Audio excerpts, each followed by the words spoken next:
dan kedua rekan saya serta Yulita, Yuda Persmana, Kiki Amini, dan Sarah Tami. Kami di sini dari kelompok 2 akan presentasikan hasil diskusi kelompok kami yang berjudul perencanaan karir pada sebuah organisasi atau perusahaan. Baiklah, langsung saja untuk penjelasan materi pertama pada serta Yulita, kami persilakan. Assalamualaikum warahmatullahi wabarakatuh. Assalamualaikum warahmatullahi wabarakatuh. Saya di sini akan menjelaskan tentang pengertian karir dan pentingnya karir dan atau jenjang karir bagi perusahaan. Yang pertama itu pengertian karir. Pengertian karir ini kelompok kami hanya mengambil 2 menurut para ahli. Yang pertama itu Handoko. Karir adalah seluruh pekerjaan atau jabatan yang ditangani atau dipegang selama kehidupan kerja seseorang.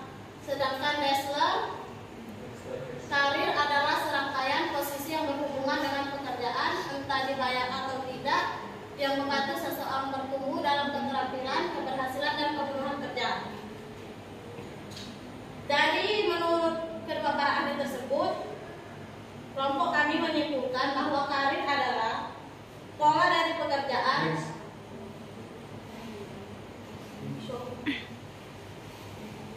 Dari pendapat kedua ahli tersebut, bisa disimpulkan karir adalah sebuah pola dari pekerjaan dan sangat berhubungan dengan pengalaman, pendidikan, pekerjaan, dan pencapaian dalam satu bidang atau profesi, seperti posisi tempat kerja, wewenang, keputusan, dan interpretasi subjek. Maksud dari interpretasi subjek tersebut adalah kemampuan seseorang karyawan dalam melakukan pekerjaan aktivitas selama masa kerja. Lanjut, pentingnya sebuah karir dalam sebuah perusahaan. Pengembangan perencanaan karir dalam sebuah perusahaan adalah proses peningkatan kemampuan kerja individu yang dicapai dalam rangka mencapai karir yang diinginkan. Tujuan dari seluruh program pengembangan karir adalah untuk menyesuaikan antara kebutuhan dan tujuan karyawan dengan kesempatan karir yang tersedia di perusahaan saat ini dan di masa yang akan datang. Bagi karyawan, pengenalan karir itu adalah sebuah motivasi dalam bekerja. Sedangkan bagi organisasi, karir itu adalah merencanakan kebutuhan sumber daya manusia untuk masa yang akan datang. Kembali ke moderator. Penjelasan materi selanjutnya, Yuda Persmana, kami persilakan. Oke, baiklah. Baiklah teman, selanjutnya saya akan menjelaskan mengenai keuntungan perusahaan memiliki suatu jenjang karir. Nah, adapun keuntungan ini dibagi menjadi 2. Yang pertama adalah untuk perusahaan. Keuntungan bagi perusahaan yang pertama adalah menghemat biaya pelatihan bagi karyawan. Karena untuk mengisi suatu posisi tertentu, karyawan yang ditarik untuk mengisi posisi tersebut bukanlah karyawan yang baru masuk, sehingga tidak perlu dilakukan pelatihan yang lebih banyak pada karyawan yang telah bekerja di perusahaan.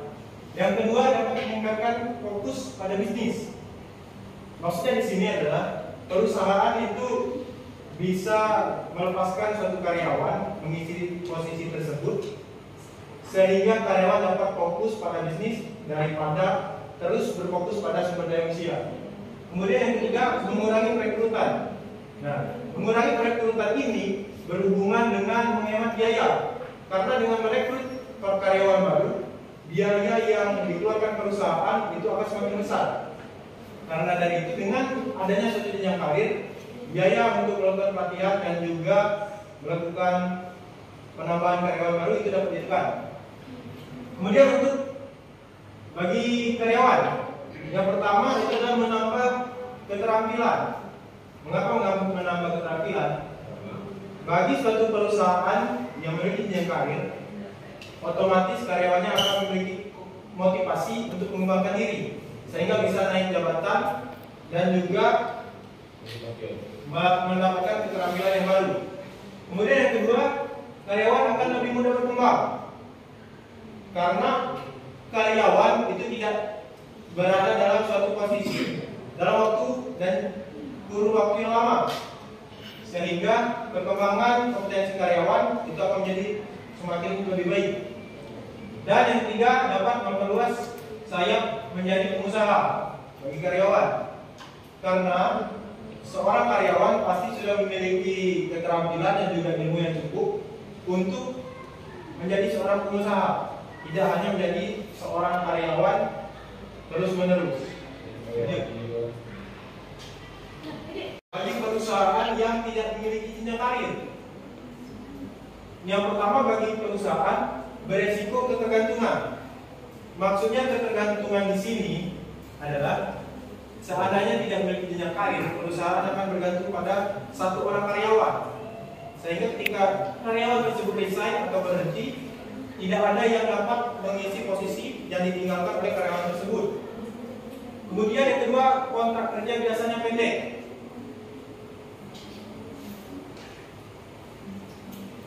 Lanjut, bagi karyawan, yang pertama, jalur karir yang lebih sempit karena tidak diberikan kesempatan untuk berkembang di suatu perusahaan.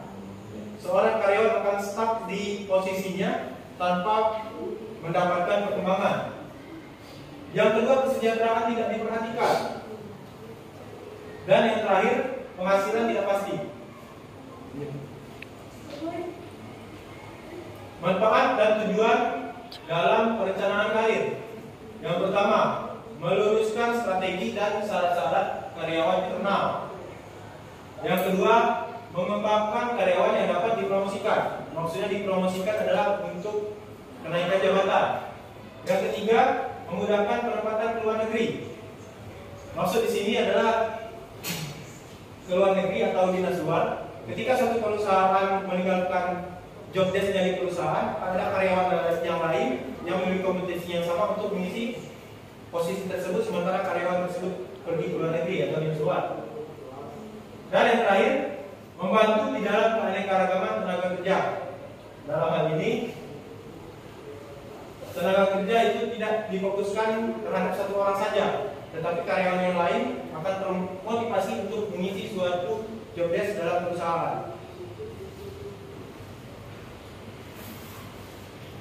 Lalu ada yang keempat, menyaring potensi karyawan. Nah, karyawan yang memiliki potensi tertentu akan dapat kita tempatkan pada posisi yang tepat bagi karyawan tersebut. Lalu meneruskan pertumbuhan pribadi dan mengurangi penimbunan. Mengurangi penimbunan di sini maksudnya dalam satu job desk itu tidak terjadi penumpukan karyawan, sehingga membuat karyawan itu tidak berkembang secara bersama. Kemudian memuaskan kebutuhan karyawan. Dan yang terakhir, membantu perencanaan tindakan secara afirmatif. Oke, lanjut. Selanjutnya akan dijelaskan oleh Kiki Andini. Pada Kiki dan Sarah. Moderator maaf. Jelas saya akan melanjutkan pertimbangan-pertimbangan di dalam perencanaan jenjang karir. Di situ ada terbagi menjadi dua, bagi karyawan dan bagi perusahaan. Di sini bagi karyawan ada tiga, yaitu kemampuan individu. Kemampuan individu itulah seorang karyawan harus mampu menilai dirinya sendiri, seandainya dirinya sudah mampu untuk menempati posisi yang lebih tinggi, boleh melakukan kenaikan posisi kepada manajer. Yang kedua, kemampuan sosial. Kemampuan sosial juga penting bagi karyawan untuk menambah kepercayaan diri di posisi yang baru. Ketiga, komunikasi. Komunikasi adalah baik komunikasi atasan atau bawahan. Bagi karyawan dan perusahaan, kondisi keuangan. Bagi kondisi keuangan, perusahaan juga harus dipertimbangkan untuk kenaikan jabatan karyawan atau melakukan suatu jenjang karir. Kedua, struktur kepegawaian. Maksudnya posisi apa saja yang harus dilakukan suatu pengertian struktur pegawai atau diganti oleh orang yang akan mengisi suatu posisi tersebut. Dan yang ketiga, pemilihan karyawan yang tepat. Di sini karyawan yang harus mana yang sesuai baik kemampuan atau keposisian dalam mengisi posisi tersebut.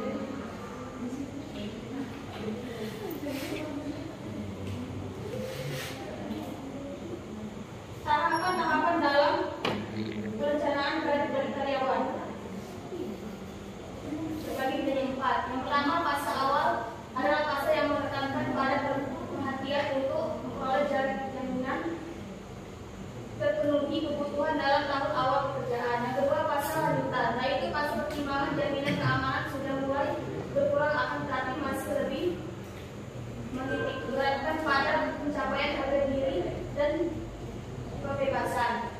Yang ketiga, fase mempertahankan, yaitu fase di mana individu mempertahankan pencapaian keuntungan atau manfaat yang telah dicapai sebagai hasil pekerjaan pada masa yang lampau.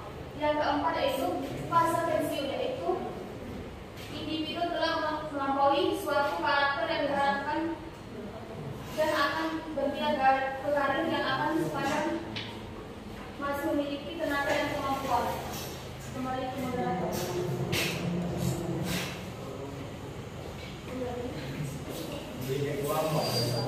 Baik, itulah penjelasan dari PDM ini. Untuk selanjutnya, saudara kami, silakan.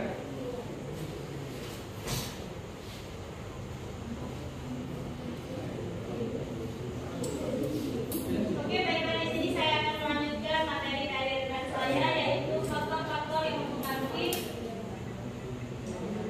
peningkatan perencanaan karir. Jadi yang pertama yaitu di sini kami menurut Saudara P. Syagian 2015, faktor yang mempengaruhi perkembangan karir seorang karyawan yang pertama itu prestasi kerja. Jadi prestasi kerja ini sangat penting, faktor yang paling penting dalam mengembangkan karir seorang, karena apabila prestasi kerja kita tidak memuaskan, akan sulit bagi pekerjaan atau karyawan untuk mendapatkan promosi kerja ataupun jabatan yang lebih tinggi di masa waktu yang akan datang. Yang kedua itu pengenalan oleh pihak lain. Pengenalan oleh pihak lain ini tentunya akan berkaitan dengan prestasi kerja tadi, karena siapa sih yang mengenali ini, yaitu pihak yang berwenang dalam sebuah perusahaan. Semisalnya pimpinan kepegawaian, dia harus paham mengenai prestasi kerja karyawan mereka. Yang ketiga itu kesetiaan pada organisasi. Apa sih dikatakan kesetiaan pada organisasi ini? Yaitu dedikasi seorang karyawan. Maksudnya dedikasi ini apakah karyawan tersebut akan terus bekerja dalam perusahaan tersebut dalam waktu yang lama ataupun jangka waktu yang panjang. Yang terakhir itu dukungan para bawahan, yaitu dukungan yang diberikan pada bawahan dalam bentuk menyukseskan tugas manajer yang bersangkutan. Misalnya manajer itu mengarahkan sesuatu, bawahannya sudah memenuhi arahan tersebut, itu sama saja dia telah menyukseskan kinerja manajer yang bersangkutan. Next. Selanjutnya yaitu hambatan dalam merencanakan sebuah karir. Yang pertama, ada kurangnya rasa percaya diri. Jadi kurangnya rasa percaya diri ini tentu saja akan menjadi hambatan pertama dalam pengembangan dalam merencanakan karir. Kenapa? Karena dalam struktur perusahaan itu berbentuk piramida. Semakin tinggi jabatan yang kita inginkan, maka semakin sedikit orang yang kita atau bisa disebut sebagai pesaing kita dalam perusahaan tersebut. Jadi kalau kita kurang percaya diri, kita akan susah menyampaikan ide ataupun pendapat kita di dalam sebuah perusahaan tersebut. Selanjutnya kebiasaan dan perilaku buruk. Nah, ini juga menjadi hambatan dalam sebuah perusahaan ataupun karyawan untuk merencanakan karirnya. Karena biasanya ada orang yang mumpuni dalam mengerjakan berbagai pekerjaan, tapi karena kebiasaan buruknya tadi, misalnya seperti lupa, mungkin walaupun dia bisa mengerjakan pekerjaan tersebut, karena dia memiliki kebiasaan buruk lupa, pekerjaan yang harus diselesaikan dalam waktu misalnya 2 hari, karena dia lupa tadi, mungkin pekerjaan tersebut akan terlewatkan. Selanjutnya itu kurangnya informasi untuk mengembangkan karir. Jadi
Baik, itulah materi dari kelompok kami. Selanjutnya bagi teman-teman yang ingin bertanya. Baik, saya perwakilan dari kelompok 4 ingin bertanya kepada kelompok 2. Bagaimana pendapat kelompok kalian mengenai karyawan yang memiliki loyalitas tinggi terhadap perusahaan, namun bukannya naik jabatan, tapi justru melakukan banyak job desk tanpa menaikkan gaji? Baiklah, terima kasih kepada Martinus yang sudah bertanya kepada kelompok kami. Kami akan langsung menjawab pertanyaan dari Martinus yang akan dijawabkan oleh Yuda Prasma. Oke, terima kasih Martinus, pertanyaan yang sangat bagus.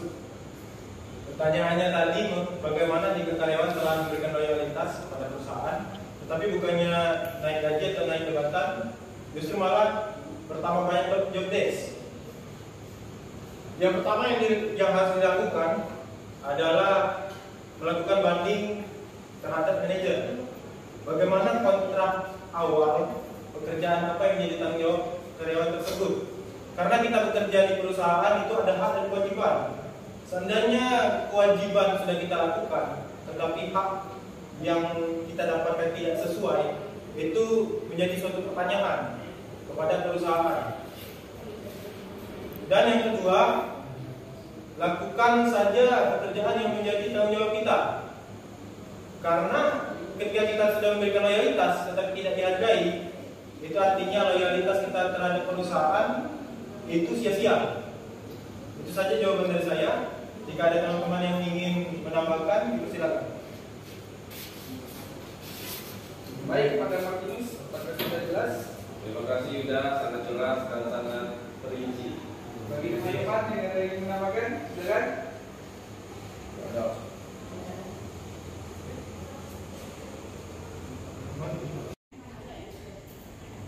Baiklah, kenalkan nama saya Patricia Putri dari kelompok 3. Izin bertanya, tadi di slide pertama ada tentang tidak dibayar dan dibayar. Nah, itu seperti apa kan tidak dibayar dan dibayar itu?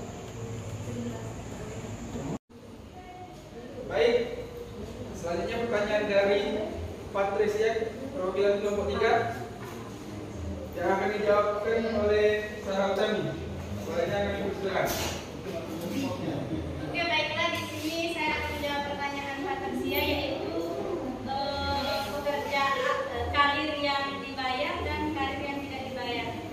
Jadi di sini karir yang tidak dibayar itu seperti pekerjaan yang dilakukan secara sukarela ataupun sambilan untuk menambah pengalaman ataupun sebagai kebaikan sosial. Adapun yang berbayar itu pekerjaan atau profesi di mana karyawan tersebut menerima bayaran ataupun pemenuhan finansial. Terima kasih. Baik. Baik, kepada Patricia, apakah sudah jelas? Baiklah, terima kasih jawabannya. Selanjutnya, siapa yang ingin bertanya? Baik, terima kasih kepada Jessi Agraini yang sudah bertanya di mewakili kelompok 5. Selanjutnya kami akan langsung menjawab pertanyaan dari Jessi yang akan dijawabkan oleh Sabta Yulita.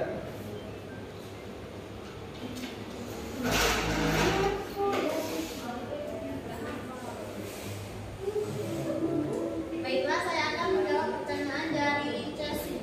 Bagaimana jika seorang karyawan tidak memiliki pengalaman? Apakah orang tersebut tidak bisa berkarir? Coba jelaskan. Menurut kelompok kami, bukannya tidak bisa, akan tetapi pengalaman itu merupakan suatu hal yang sangat penting dalam menentukan suatu kewajiban. Dalam hal ini, karyawan baru perlu diberikan waktu dalam melaksanakan pekerjaannya. Kemudian dilakukan penilaian apakah pantas untuk dipromosikan. Nampak sudah jelas? Baik, pada Jessi, apakah sudah jelas? Baik, jelas. Baik, terima kasih pada Jessi. Bagi teman-teman yang ada ingin menambah, silakan. Baik, jika tidak ada, langsung untuk pertanyaan selanjutnya. Saya perwakilan dari kelompok 1 ingin bertanya mengenai, tolong jelaskan menurut pendapat kalian apa saja yang menjadi indikator dalam sebuah perencanaan. Terima kasih.